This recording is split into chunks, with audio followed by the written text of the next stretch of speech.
This episode of Market Talk is brought to you by Growmark FS. Keeping up on the latest in ag is a challenge, to say the least, but there are experts nearby ready to help. You'll find them at your local FS. You can trust them to bring you customized agronomic grain and energy solutions born of the latest thinking. That's because FS specialists receive continuous training that keeps them current on the latest trends, practices, and technologies. So you'll get local expertise that's both exceptional and up to date. Visit fssystem.com to learn how FS is bringing you what's next. And joining us now to talk about a rather impressive day in the grain and oilseed market seen on Thursday, we welcome in DuWayne Bosse of Bolt Marketing. And DuWayne, great to have you back on Market Talk, sir. How are you? Hey, not too bad. About yourself, Jesse? Hey, I can't complain, DuWayne, and I don't think we could complain about Thursday's market action in the grains and oilseeds either. This soy complex, man.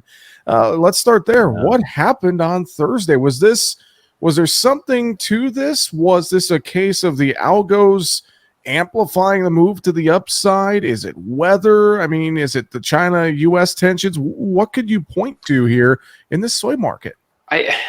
I guess I think the rumors are that China's in there buying some more of our soybeans. And it's not the new crop even, it's the old crop. I've seen a number of 3 cargoes of old crop beans. Well, as you know, Jesse, we don't have a lot of old crop beans left. Actually, the way the soybean meal market has acted, it acts like it's going to run out of supplies before we get to harvest. So, you know, just the rumor that China's buying old crop from us will send this market skyrocketing. Light volume, though. It's not like the fund traders are getting behind this in a massive move and, you know, we've seen the V bottom low or anything.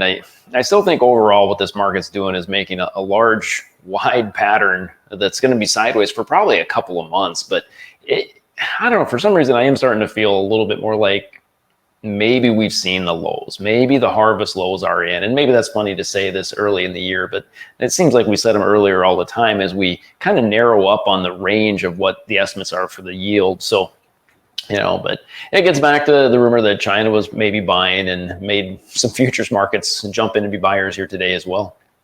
Well, DuWayne, you mentioned China buying. You know, obviously the U.S.-China tensions with Taiwan and House Speaker Pelosi's visit there this week. I still think there's a lot of uncertainty surrounding that. There's essentially a blockade of Taiwan happening right now by the Chinese.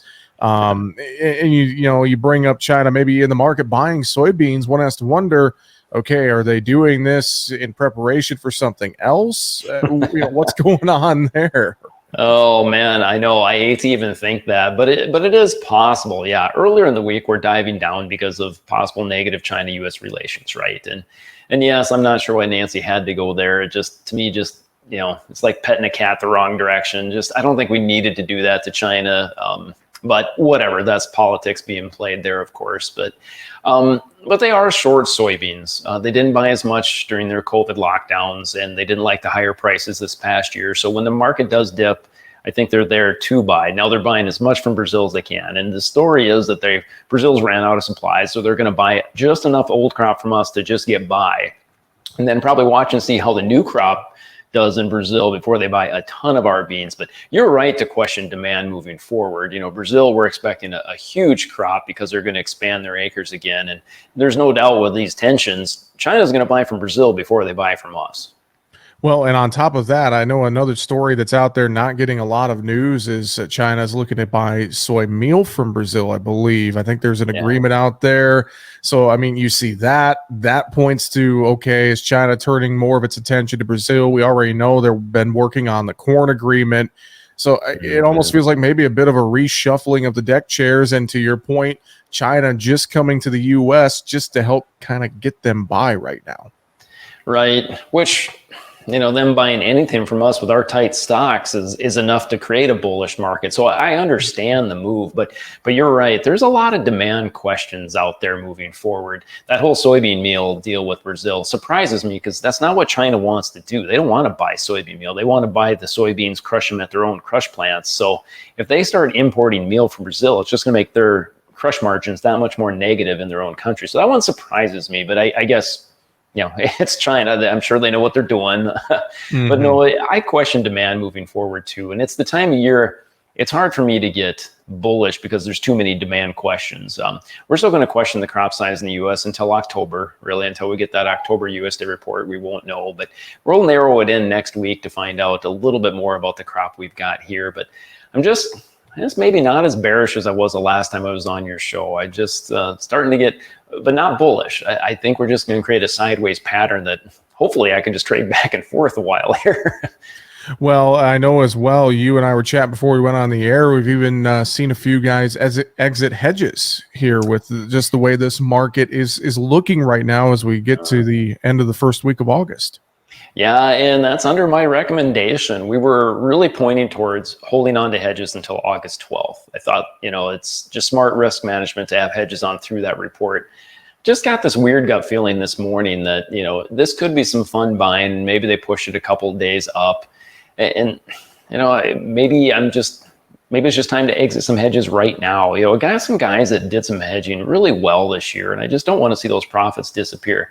Like, again, I'm not saying it's time to flip hedges and go long by any means. It's just maybe we've made those harvest lows and can go sideways here for a little bit. So yeah, we just started to lift some hedges for a few guys here. Now that it's up as sharp as it is today, we might wait for tomorrow or the next day, but see if it rains in Iowa over the weekend. That's another reason why the markets are up today. It looks like we're going to get rain in South Dakota, which I'm tickled about, but it kind of misses Iowa. And the drought monitor came out this morning showing a drought increase in Iowa. So before, when I was a bear, I kept on telling everyone, watch Iowa, watch Illinois. And they kept saying they got great crops. And I'm like, well, that's two very important states. But if Iowa starts to trend dry a little bit, maybe that warranties a little bit of a weather rally here in the soybean market. Well, and I think that goes as well even into corn and maybe spring wheat on the weather front as we look at these hot temperatures, the forecast across much of the western belt up into the northern plains. But as you mentioned, maybe not quite as hot as expected and some of that rain in the forecast. Weather's still a wild card, though, here, especially with grain fill, pod set. I was just in Iowa. Crops that I saw looked pretty good. I'm not going to say it looked like a record breaker by any means, but looked pretty good. Now, what's that look like in another week or two, to your point, if they don't catch rains in Iowa and in Illinois, DuWayne? I know. It's a real good question. I mean, for the most part, corn should be, I want to say made, but it should be in Iowa. Yes, you got grain fill, so you could lose some test weight, which is bushels in the end. But, the range of the yield of the Iowa corn crop, the range and estimate should really be narrowing up here. And we should be looking at trend line and maybe a little bit above trend line. And if Illinois is at trend line or above, well, then if we're going to be yielding a 177 in the nation, the rest of us have to really pull down because those are two very important states, like I've said a couple times in this interview here. We got some spots. Southeast South Dakota, very dry there. Silage cutters are being going, borderline disaster for some. So we have areas, but we got to remember the trend line yield is actually 180. USDA knocked it down those 3 bushels to 177 due to the late planting. So I don't know if we're going to dip as much as some of these early estimates are to the 172, 173. To me, I'm still in a range from a 176 to a 180. So I'm talking bullish and exiting hedges, but yet I'm still talking a pretty high yield for the U.S. Well, I know coming up on the 12th with that report, we're going to have that resurvey of North and South Dakota and Minnesota. Do you expect a major change in any numbers with that resurvey, DuWayne? Not much of a change at all, but the change I do see is actually higher soybean acres, which I think everyone would expect. I'm going to say lower soybean acres, but boy, the setup was perfect to just keep planting late. And I can tell you from the stack of acreage reports I'm still going through here in Keene, and farmers kept right on rolling and they did paperwork later. $15 beans, it didn't matter that it was June 15th. They kept planting. The weather was open that last stretch. So I think USDA did their best guess, and they surveyed farmers. They said they're going to try to plant. I think they did. I think they got a lot of that beans planted, but I'm talking minimal adjustments from what USDA printed before. Now, here this last week, the crop progress report, North Dakota corn jumped up big time, which was very surprising. Now the best good to excellent rating in the country.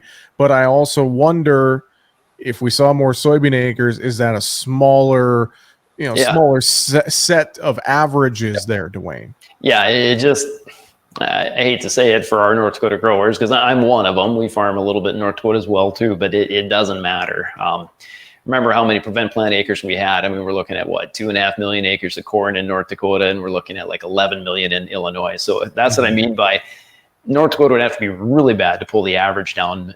That 5% jump this last week in good to excellent for corn in North Dakota caught me off guard too. I mean, we had some rains, but maybe what it is the corn is so far behind that it's just shooting up and looking better than it has before. You know, some of my cornfields I always like after they get tall enough, I can't look out to sea in the middle of them. So maybe there's a little bit of that happened in North Dakota. We got to get by frost a little while until we can put that crop in the bank, I think.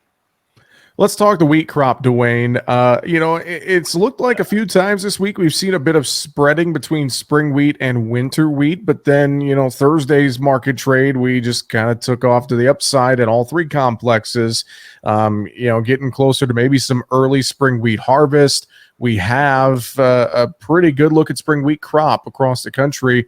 What are your thoughts with this wheat market, and maybe, you know, spring wheat are kind of our leader right now? Well, let me tell you first what I'm seeing on the yield side. The very early yields are very, very good.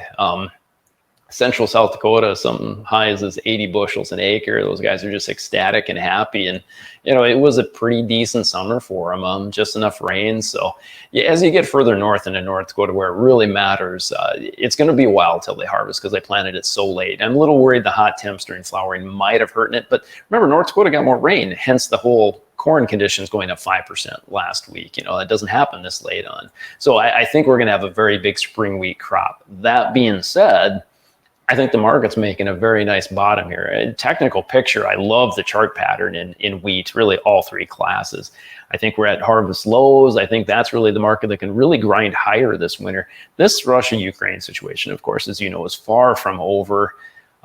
Yes, they're getting some stuff harvested. I don't know where they're going to put that crop. And the bigger question is, I don't know if Ukrainian farmers are going to go out and plant winter wheat this fall. Just so many unknowns there, whether they're going to own their field come next year or not. So there's still a very bullish story in wheat that's probably going to be told this winter. The only thing is, when we spiked up to $14, we did a really good job of rationing demand throughout the world. So, you know, wheat demand is down now, but boy, if the supply is down as much as I think it could in 2023, we could have a pretty bullish story yet.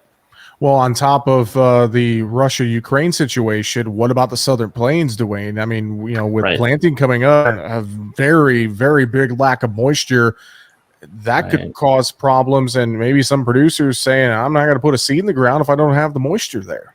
Absolutely, and I expect that's exactly what they're going to say. They're going to say, until I see some rains, I'm not going to go out there and plant it. So yeah, that's a very good case to bring up, a very good point that, you know, if we just don't plant the acres, there's a large reduction in production, right? We don't even have a chance then. So yeah, that's a story that's coming up too, and one that's going to keep going. This weather pattern just does not seem to change, especially for the Southern Plains. You know, the heat ridge in the Midwest may move east and west a little bit and give us some shots of rain around the ridge, but boy, down south, it's nothing but hot and dry. Let's talk livestock, DuWayne. This hog market, for the most part, Thursday was to the upside. That August contract maybe taking a little pause, but it's just been strong. It's been on fire. Cash has been supportive. Cutouts have been supportive. Good weekly export sales for pork, with China the top buyer. What are your thoughts of this hog market? I think one of these times I need to actually buy it on the opening instead of just talking about it at noon is what I think. Because it gapped lower this morning, and yesterday afternoon, the research I did, I went, boy, DuWayne, I know you're bullish hogs, but you better not buy it. And gap this morning and rocket ship and take off again. Yeah, like you said, good exports, very solid domestic demand. I guess yesterday afternoon, I started to get a little bit concerned that how far is our domestic demand going to go with? You mentioned today's exports were great, and that's good, but I don't think that's going to continue forever, obviously, with our China relations, and they just don't need it. So I'm a little concerned if you get October up to 100, which is another $3 from now, $2.50. That's maybe a time where we start to look to at least buy some put options for our producers. So I still like the market. I keep kicking myself for not buying it because I've been a bull for a while, but it makes me nervous up at these higher levels. How on the flip side, the cattle market still, you know, did its best to kind of get back around unchanged on Thursday's session with some green numbers in fats. But I look at cattle, weekly export sales weren't that great. Just this cattle market, I know we've talked before, lot of folks are bullish still this cattle market later in the fourth quarter, but it just seems like we keep pushing that down the road a little bit every couple of weeks, DuWayne. Yeah, we do. I know exactly what you're getting at. We all keep talking about the herd liquidation, right? We're going to have smaller numbers soon and the market's going to take off. And yeah, we keep getting reports and they just don't disappear. Slaughter this week is pretty high again, but it's very possible that slaughter is still high because we're bringing up kill cows from Texas, Oklahoma. In fact, I'm hearing some stories of that happening. So actually, the herd reduction might still be happening, which is even more bullish for 2023. Don't let it bother you that we're not taking off here. This is a very strong acting market. Even though we're talking recession, depression talk in the U.S., domestic demand is great. Yes, exports were poor this week, but they're record high so far in 2022. So I'm really excited about that cattle market. I agree. I don't know if the herd liquidation is tight or as small as what some of the real big bulls suggest, but I see a very strong market that I'll be long in and play the bullish side of it until I see something different. Well, I want to also give us time to talk about energy's new lows in crude oil seen on Thursday. This obviously we've been at elevated levels. This is a big part of the whole broader commodity sector and the recession picture. What do you make of crude oil here this week? A little scary is what I make of it. Yeah, down in the 87 mark now versus, where we were not too long ago in that 115 area for some of the back month futures. It's concerning. We have seen, when you look at the weekly energy markets, we have seen gasoline demand back off. People did back off driving a little bit. It did seem like, the higher cost did kind of pinch some maybe late summer vacations. And rightfully so, but we still have issues with supply and due to lack of refineries and getting it in the right place. So we still have fairly high prices, but now this is concerning to me. Remember, crude oil, we never really had a pinch of. Last time I checked, our inventory was up 14% year over year, which is frustrating for people to be like, well, why are prices so high? It's because it wasn't in the right location. So it's a really odd deal. Logistics are a huge deal with fuel. I actually, if you don't mind, would take this second to tell guys to buy your diesel fuel for the fall. It not because it's cheap, just because I just want you to have diesel fuel this fall. It just sounds like there's going to be a logistic nightmare there, and that'll be a story I'm sure you and I will talk about in a couple months. I'm not a petroleum expert by far, but I'm smart enough to know to talk to other people who are smart, I guess, and they're telling me to get your diesel fuel. And honestly, on the bottom line, $1 plus or minus on my diesel price doesn't really affect my bottom line that much. I'm just going to get it and give it on hand here. So, the crude market concerns me because what also means is that ethanol profits margins were as low as they've been in over a year this week, I saw. So there you go back to questioning corn and soybean demand moving forward, right? If maybe the demand isn't as good as we thought, or maybe when you get above $6 and above $14, you trim demand a little bit too. Well, a great point about diesel fuel. If you got those on-farm storage tanks, fill them up while you can. I think that's great advice. I want to as well, real quick, before we run out of time, just turn our thought to some risk management real quick. Obviously, I think with any of these markets we're talking about, with the continued volatility, don't lose sight. Be smart about your risk management right now as we work through kind of the dog days of summer, DuWayne.